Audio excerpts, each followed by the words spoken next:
शिवम तागी बड़ी शालीनता से एक चीज कहना चाहता हूं, मेरे देश में मर्यादा पुरुषोत्तम भगवान श्री राम का मंदिर बना है। अभी सबने अपनी मनमर्जी से चंदा दिया, जिस आदमी को देना था। बहुत सारे हिंदू भी थे जो उसके विरोध में थे, लेकिन अगर किसी ने चंदा नहीं दिया तो उसको जबरदस्ती मार पीट कर चंदा लिया नहीं गया और उसको देश छोड़ने पर मजबूर नहीं कर दिया गया। ये तो है हिंदुस्तान। ये जो पाकिस्तान पाकिस्तान दिन रात करते रहते हैं, वारिस पठान समझ में नहीं आता। 4 बार कोई पाकिस्तान कहते तो मिर्ची लग जाती है इनको। वहां जकात के नाम पर लोगों को वहां से भगाया जा रहा है। हमने मांगा चंदा आपसे, पाकिस्तान की राम मंदिर के विषय में नहीं मांगा आपसे। पाकिस्तान को बीच में मत बोलिए, बीच में मत बोलिए, बीच में मत बोलिए। कोई लेना देना नहीं है, कुछ नहीं है भाई। हमारे तो बाप दादा पाकिस्तान सुनते ही कैसे बहक जाते हैं, इधर उधर होने लग जाते हैं। क्या है मोदी जी जाते हैं बिरयानी खाने, मोदी जी जाते हैं साड़ी लेके, अडवाणी चले जाते हैं जिन्ना की कबर पे। यही प्रॉब्लम है बाप दादा नहीं गए जिन्ना इनके की कबर सामने पे। बस एक बार पाकिस्तान बोल दो ऐसा था। ओके, समय खत्म हो चुका है, रुके, समय खत्म हो चुका है। आप दोनों रुके, ममता काले को लाऊंगा मैं अब। ओके ओके ओके, दोनों रुके। ममता काले, आप कुछ बोल रही थी, मैं आपके पास आ नहीं पाया। ममता काले, एक मिनट।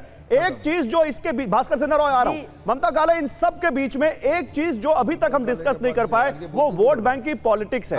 क्या ये वोट बैंक की पॉलिटिक्स दोनों तरफ से हो रही है? जी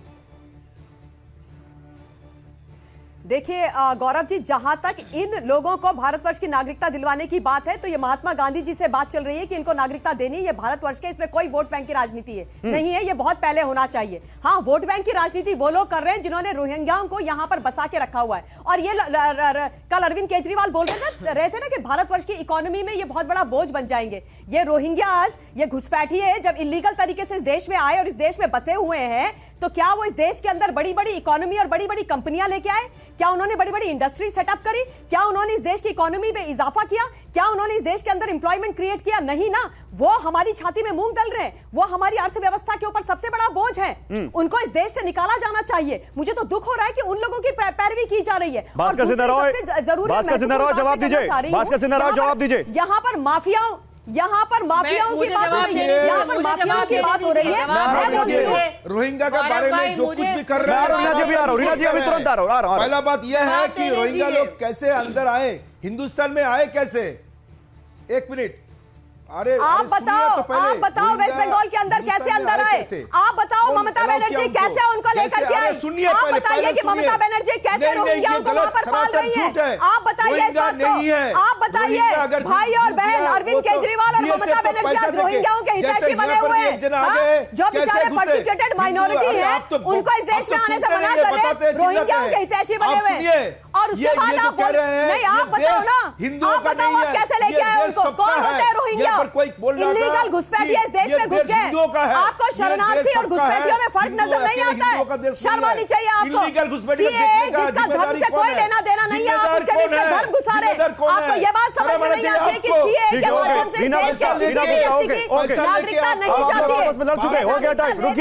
रुकिए, मुद्दे पर आते हैं। रीना गुप्ता, एक मिनट रुकिए। आम आदमी पार्टी की प्रवक्ता का वक्त है, दोनों लोग रुक जाइए।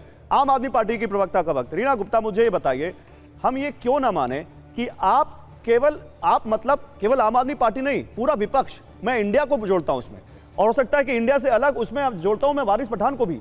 आप लोग सीएए के इस कदम से डर गए हैं कि 2024 के चुनाव में प्रधानमंत्री नरेंद्र मोदी को इसकी वजह से और फायदा होगा, और इसलिए किसी तरह जो उधर का वोट है उसको केटर करें।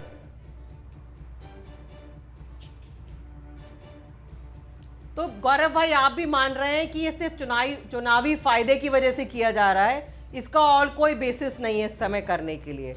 मुझे खुशी है इस बात की कि आप भी समझ रहे हैं इसको। नहीं, मैं मान नहीं रहा हूं मैम, जो भारतीय को तो कुछ ही बोल सकते हैं, मैं तो आपसे सवाल पूछ रहा हूं। जी देखिए, भारतीय जनता पार्टी के लोग जो हैं, उनकी डिग्री इंटायर पॉलिटिकल साइंस में है, इसलिए वो समझ नहीं पाते हैं। वो बार बार बोल रहे हैं रोहिंग्या को लेके आए, रोहिंग्या को लेके आए। ममता बनर्जी रोहिंग्या को लेके आई, अरविंद केजरीवाल रोहिंग्या को लेके आए। अरे बहन मेरी और आवाज नहीं जा रही है। अभी रुकिए, बॉर्डर सुरक्षा जो है, बॉर्डर सुरक्षा जो है केंद्र सरकार के हाथ में है। केंद्र सरकार मैडम, मतलब बॉर्डर माननीय सुरक्षा पे अमित मत शाह जी जाइए, के हाथ बॉर्डर में सुरक्षा बॉर्डर पे नहीं। सिक्योरिटी। आप पहले अरे सीए शांत पे करिए, अब आइए। इनको आप शांत पहले करिए। नहीं, देखिए, ये बोल रीना रही जी, थी, रीना मैं जी, रीना जी, चुप 20 नहीं, सेकंड मैं आपके चुप पास। नहीं। ममता जी रुकिए, ममता जी पहले रुकिए, चुप कराइए। अभी मुझे माधव धनो के पास भी आप जाना है। एक मिनट, ममता जी रुकिए।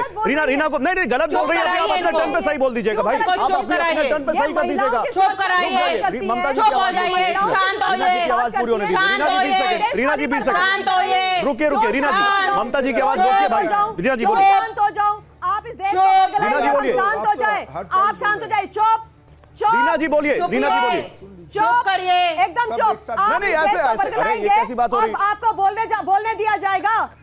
ये गलत है। ये कैसे चुप चुप कर रही हैं? किस प्रकार की भाषा का इस्तेमाल कर रही हैं? अच्छा ये? ठीक है, लेकिन ये आपका किस टर्न प्रकार नहीं की है। भाषा का इस्तेमाल कर ये रही है आपका गौरव टर्न जी? नहीं है ममता जी। कोई ममता जी, बोलता है, आपका झूठ टर्न नहीं है। बोलता जब आपका झूठ टर्न होगा बोलता तब आप कोई बोलता है, बोलिएगा। चुप, ये कोई तरीका है? आपका टर्न नहीं है। 20 सेकंड, रीना जी ये 20 दूसरों के सेकंड। बीच में बोल सकते हैं। नहीं, और नहीं, दूसरा कोई नहीं इनके किसी के बीच में पीछे बोल बोलेगा सकता। तो तकलीफ हो जाती है। बोलते हैं, बाप रे बाप। ममता रुकिए, रीना जी 10 सेकंड आपके पास। रीना क्यों जी की नहीं आवाज बोलेंगे उठाइए। दादा? रीना जी 10 सेकंड है, आपकी आवाज नहीं आ रही, दूसरा बोलिए। अब बोलूं मैं? हाँ। गौरव भाई बोलूं मैं? बोलिए बोलिए।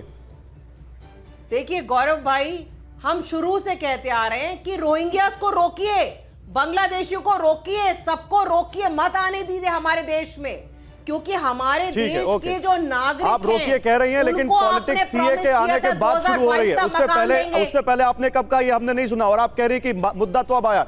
बहुत शुक्रिया आप सभी लोगों का, बहुत शुक्रिया। समय खत्म हो चुका है, लेकिन सीए पर यह सियासत अब धर्म युद्ध में बदलती दिख रही है, ये साफ दिख रहा है।